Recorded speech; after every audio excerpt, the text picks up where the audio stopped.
Major Mohit Sharma एक warrior की life जीना चाहते हैं। वन पारा स्पेशल फोर्सेस ज्वाइन करने का डिसीजन लिया। दरअसल वन पारा स्पेशल फोर्सेस इंडिया का सबसे घातक स्पेशल फोर्स बटालियन में से एक है।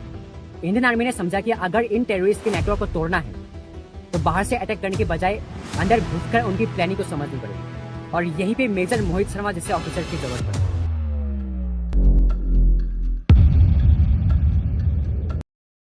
मेजर मोहित शर्मा का जन्म 13 जनवरी 1978 में हरियाणा की रोहतांग में हुआ था। घर में वो चिंटू नाम से फेमस थे। उन्होंने 1995 में दिल्ली पब्लिक स्कूल से 12 पास आउट किया। उसके बाद उनका selection Delhi college of engineering यानी आज का DTU, दिल्ली टेक्नोलॉजिकल यूनिवर्सिटी के नाम से जाना जाता है, वहाँ पे उनका सिलेक्शन हो गया। लेकिन मेजर मोहित शर्मा एक वॉरियर की लाइफ जीना चाहते थे, इसलिए उन्होंने इंजीनियरिंग छोड़कर NDA का एग्जाम क्लियर किया और दिसंबर 1995 में वे नेशनल डिफेंस एकेडमी ज्वाइन कर लेते। वो सारी एक्टिविटीज जो एक स्पाई को आना बहुत जरूरी है, जैसे कि swimming, boxing, horse riding. Major Mohit Sharma इन सभी में एक्सपर्ट थे।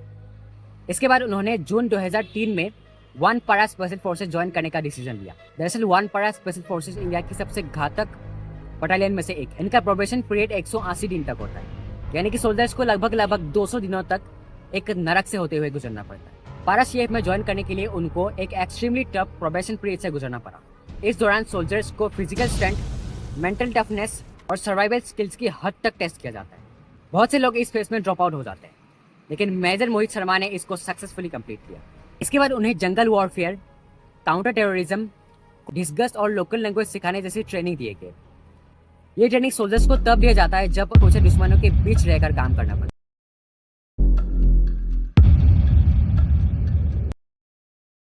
सन 1990 से लेकर 2000 तक जम्मू एंड कश्मीर में टेररिज्म एक बहुत बड़ा इशू था। पाकिस्तान से ट्रेड मिलिटेंट्स LOC क्रॉस करके इंडिया में घुसते थे और अटैक्स, किडनैपिंग और किलिंग्स करते थे। इनका मेन एम एरिया में फियर क्रिएट करना और इंस्टेबिलिटी बढ़ाना था। कुपवाड़ा, हैंडवाड़ा जैसे एरिया सेंसिटिव थे क्योंकि ये LOC के पास थे और इनफिल्ट्रेशन के रूट्स यहीं से आते थे। डेंस फॉरेस्ट, पहाड़ी टेरेन और लोकल सपोर्ट की कुछ केसेस की वजह से मिलिटेंट्स को हाइड होने और मूव करने में आसानी होती थी। इसलिए इंडियन आर्मी को वहाँ पे काउंटर टेररिज्म ऑपरेशन कॉन्टिन्यूसली चलाने पड़ते थे। वह आम आदमी की तरह रह सकते थे, आइडेंटिटी चेंज कर लेते थे और अपने हाइड हाउस को बार बार शिफ्ट करते रहते थे। लड़ने के लिए सिर्फ गन्स काफ़ी नहीं होता है, एक्यूरेट इन्फॉर्मेशन काफ़ी ज़्यादा इंपॉर्टेंट होता है, और यहीं पे मेजर मोहित शर्मा जैसे ऑफिसर की ज़रूरत पड़ती है। पारा स्पेशल फोर्सेस का काम ही हाई रिस्क लेना और मिशन को कवर करना होता है।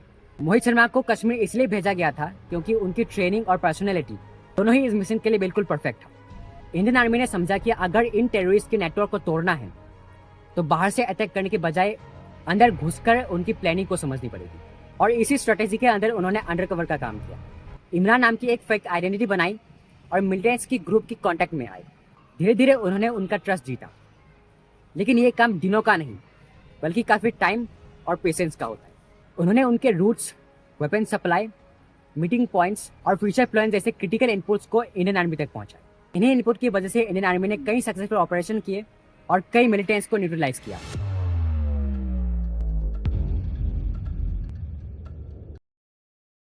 दो 2008-9 के बीच में सिचुएशन और बिगड़ गई थी क्योंकि इनफिल्ट्रेशन का अटेम्प्ट और ज़्यादा बढ़ गया था। कुपवाड़ा फॉरेस्ट में मिलिटेंट्स छुपे हुए थे और इस दौरान इंडियन आर्मी ने एक स्पेसिफिक ऑपरेशन लॉन्च किया जिसका नाम था कुपवाड़ा ऑपरेशन। इस ऑपरेशन के दौरान मेजर मोहित शर्मा अपनी टीम के साथ थे। 21 मार्च 2009 को इंडियन आर्मी को एक स्पेशल इंटेलिजेंस इनपुट मिलता है कि एक हेवीली आर्म टेररिस्ट ग्रुप पास के एक विलेज में छिपा हुआ है। यह इन्फॉर्मेशन लोकल सर्वेलेंस और इंटेलिजेंस नेटवर्क के थ्रू आई थी। इन मिलिटेंट्स का main purpose future attacks plan करना था, जैसे आर्मी पेट्रोल पंप पर एम्बश या किसी स्ट्रेटेजिक लोकेशन पर हमला करना। और इसी कारण इंडियन आर्मी ने तुरंत एक्शन लेने का डिसीजन लिया ताकि समय मिलने से पहले उनको रोका जा सके।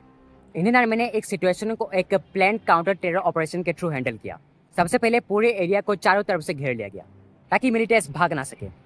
पारा स्पेशल फोर्सेस को आगे किया गया, जिनमें मेजर मोहित शर्मा भी शामिल थे, क्योंकि इनको क्लोज कॉम्बैट और हाई रिस्क ऑपरेशन को हैंडल करने का एक्सपीरियंस होता है।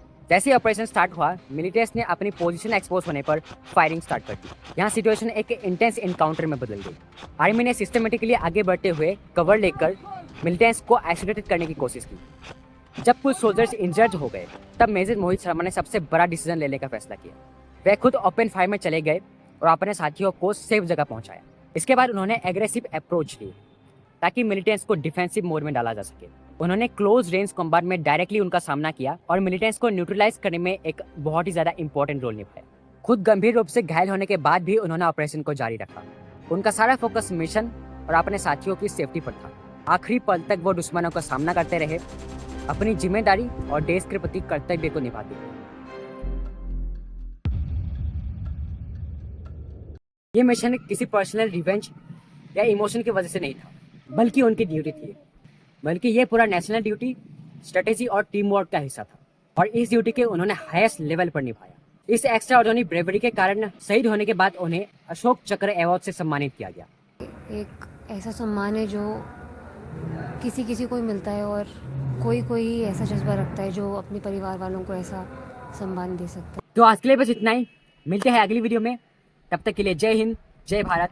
आप सभी का बहुत बहुत धन्यवाद।